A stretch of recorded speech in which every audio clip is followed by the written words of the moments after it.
The week began with news that National Treasury's head of budgeting, Michael Sachs, had resigned over alleged attempts by President Zuma to declare free higher education for poor students in the country.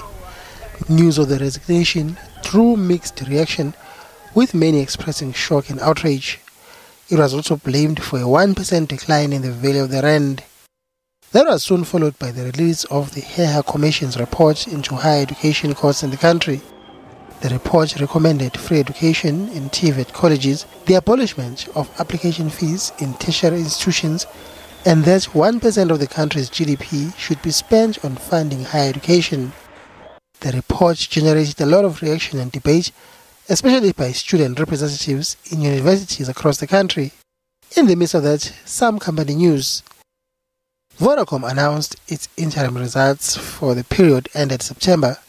The company said its subscribers had reached 40 million for the first time in its history. It also announced a 4.5% increase in revenue. Elsewhere, SABC announced that consumer spending is now showing signs of recovery after many years of stagnation.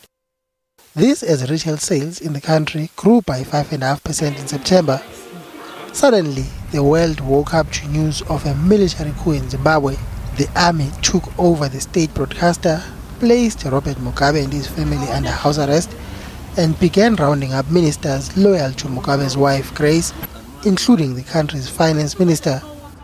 The Zimbabwean military coup continues to dominate news headlines, and there's still no resolution in sight.